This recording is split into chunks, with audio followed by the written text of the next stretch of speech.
Happy freaking whatever day it is that you're listening to this, my people. Welcome back. Knowledge drop number 15. If it's a Saturday, if you're one of the loyal listeners who listens as soon as we drop them, happy Saturday. If you're listening to them on any other day, then happy whatever day it is for you, man. Happy whatever freaking day it is. As always, we got some fire episodes for you this week, starting off with number 63. A very simple concept, but one that I'm partly making this. We're partly making this because I felt like I needed this reminder, and I thought talking through it might be good to hammer it into my own brain. And I think if I think it's that important for myself, then maybe that's an indication that it might be important for you. What we're talking about in this episode is if you want to get good at something, you do it every freaking day. Scotty, I actually, before we get into that, I didn't even ask you, how you doing, man? What's up? I'm doing well, doing well. Okay, good to hear. Good to hear. Good to hear your nice, shining voice. So the thing that inspired this episode and this concept, it's kind of funny. It's my freaking golf game, man. My freaking golf game. So a lot of you guys might know that I've been getting pretty into golf. I started playing again. I played a little bit as a kid, hadn't played since I was probably like 12 or something. And then started playing in quarantine last year when the golf course was like the only thing that was open. Everything else was closed, but golf courses, since you're outside and everything's pretty distanced, those were just about the only public establishments that stayed open throughout the entire coronavirus, at least where I live. I know in a lot of places they closed, and that's very unfortunate. But where I live here in good old North Carolina, the golf courses were open. So I started getting into golf. And ever since I've gotten super, super into it, I absolutely love playing golf now. I'm playing like a couple times a week. That most days I'm doing something. I'm playing or I'm practicing or I'm doing something. And it's been really fun. It's been really enjoyable. And recently, over the past month or two, I have improved by kind of like leaps and bounds. I'm not Tiger Woods yet. I'm not Phil Mickelson out in these links quite yet, but I've made a lot of progress.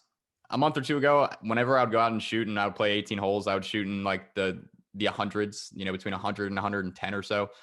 Not very good. I think that's like about your average golf score, maybe if you take everyone. So I'll shoot in the hundreds, and then now at this current point in time when we're recording this, I'm pretty consistently shooting in the 80s.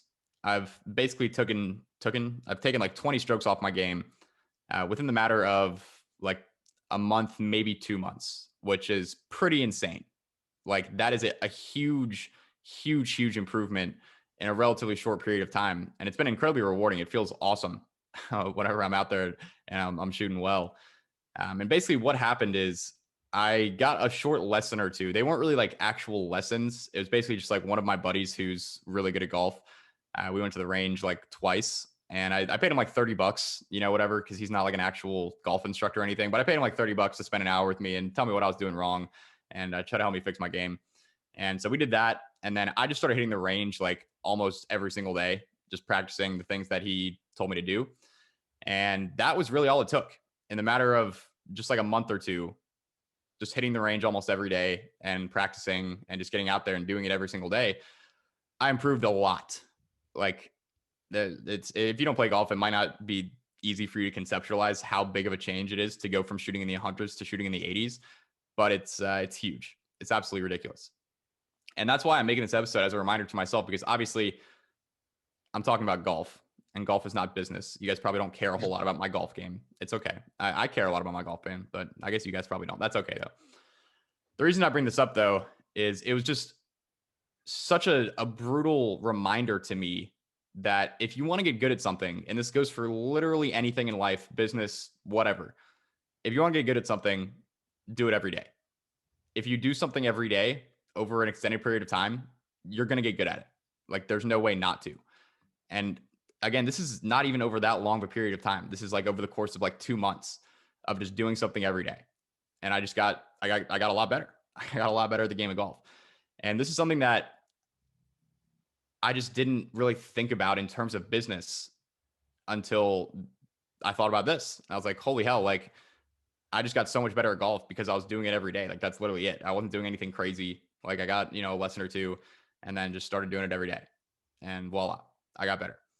And it's just so simple, but it's so impactful because most of us don't do the things that we say we want to do, the things that we want to get good at, the things that we want to achieve overwhelmingly, we don't do them every single day. And again, very simple, but if you just do something every single day, you're going to get really, really good at it. And it's probably not going to take as long as you might think either. 100%, 100%. I'm flicking through my Kindle trying to find the name of the book that I read. It goes into a lot of these types of principles that I really liked the book and got a lot from it. But of course, I can't remember the name of the damn thing.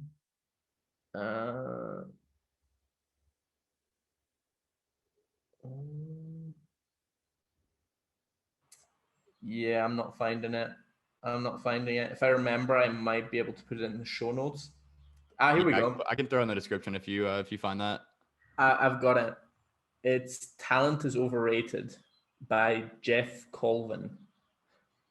And it goes into, basically he did an analysis of top performers in different areas and their habits, maybe their, so essentially what makes them top performers. Is it their genetics? Is it the way they were raised? Is it what they eat? Is it their morning ritual? Is it the amount they sleep? Whatever, what goes into it, and what do different top performers have in common, and how can you apply that sort of to skill acquisition? Sort of in a Tim Ferriss type way. I think the skill acquisition is a super, super key thing and a key ability to have and develop that is crucial in all areas of life, but especially business. And as you were talking about your golf game there, something, probably the main point from the Talent is Overrated book is that in order to get better, in order to acquire skills, you have to do deliberate practice. Amount of time doing deliberate practice is the biggest impact, is going to have the biggest impact on your development. Deliberate practice in golf is actually pretty fucking simple to explain. A really good example.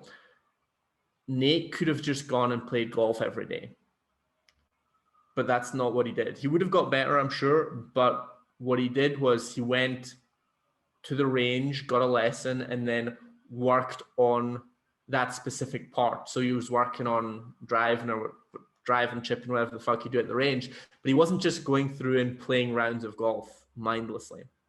And I can even go further into that as well. I think that's a great point. Not only was I not just playing random rounds of golf aimlessly, I was hitting the range, but even just hitting the range by itself isn't even like the level, I guess, that I was at, or that I am at, I guess. Because I think hitting the range is good, but it's not like I was just hitting the range and just randomly hitting golf balls.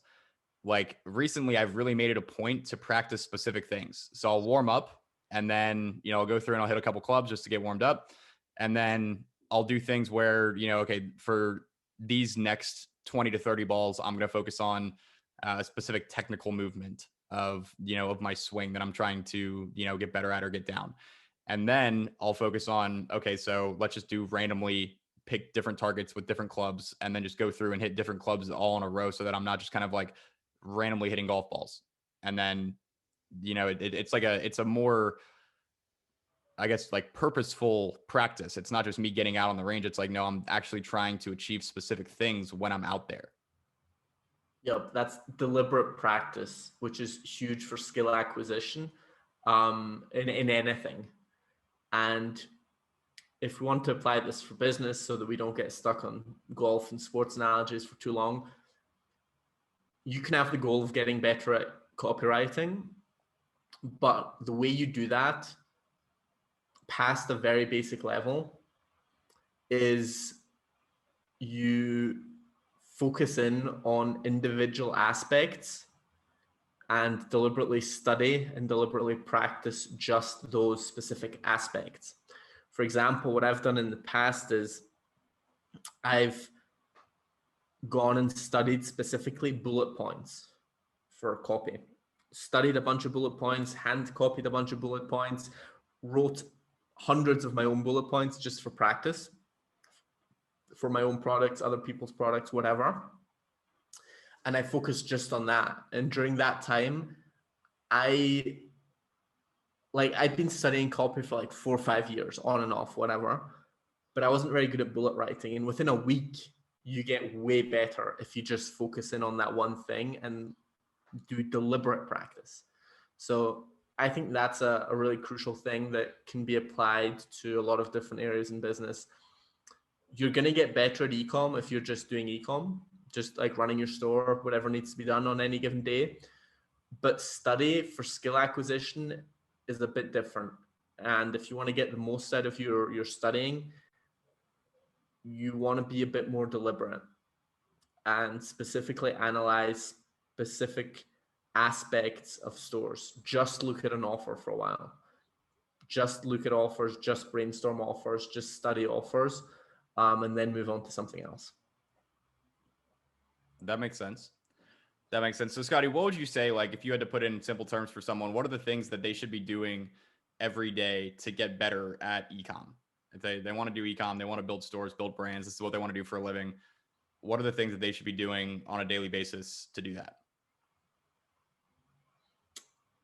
On a daily basis, you want to be studying competitors. You want to be doing some form of market research, which is not a ton, just like 5-10 minutes, reading comments, reading Amazon reviews, reading a forum, something.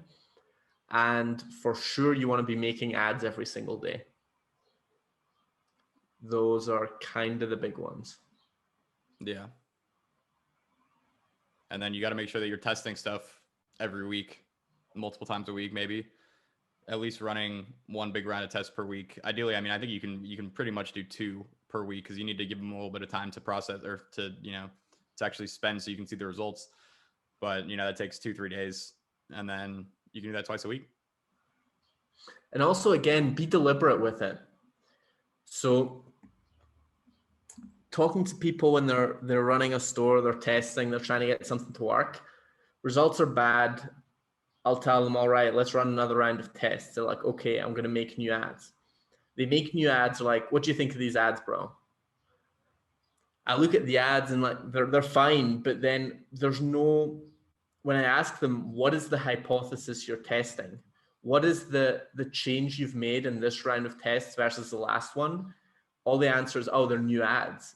Well, yeah, but like, what did you change in the ads? What is the thing that you saw in the ads that you wanted to change? I think a lot of people need to be more deliberate and not just blindly make new ads and hope that somehow they do better. If results aren't good, you have to think about, what can I change here from a bigger picture view than just, I'm gonna put different clips in this video ad and let's fucking roll the dice again. Yeah. And that is what I think most people do, that they probably should tweak their approach a bit. Yeah. And I mean, all that really entails is just putting some thought into it before you decide on what the next round of tests is. Like, analyze your results, what you've been doing, and think about what's the absolute best thing that I think is most likely to work that I can do here. Not just, making new ads and throwing them up and being like, okay, it's a new round of tests.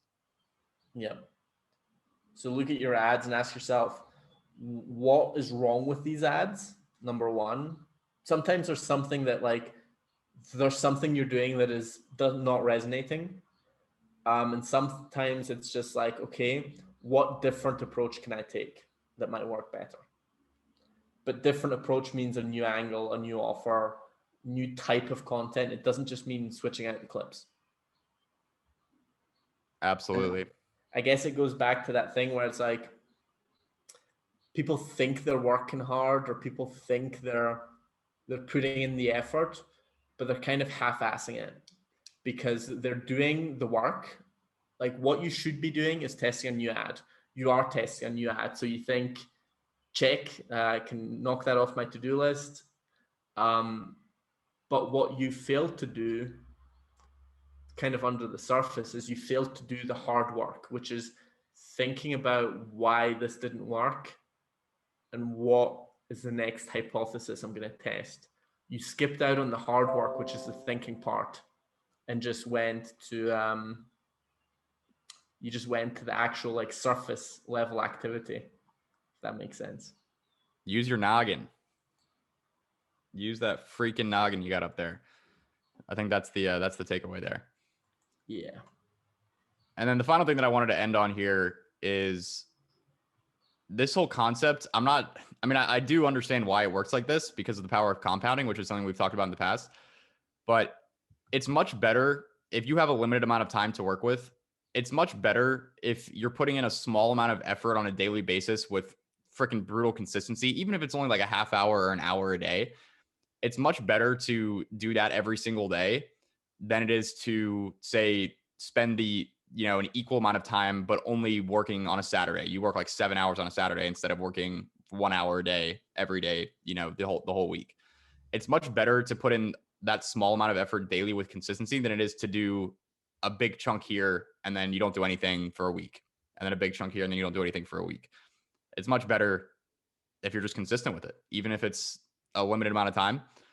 Consistency, as corny and cliche as it is, it's the freaking key, man. Consistency is the key. Yeah. Perfect example of that is in about 6, maybe 7 months of study, my Spanish is considerably better than my French ever was after like 8 years of studying it in school and always being a really good student. So I always did really well in exams, even to a decently high level. But I was only studying when there was an exam. Whereas Spanish, I'm just doing every day. There's no exams, and you just have to force yourself to stick to the process.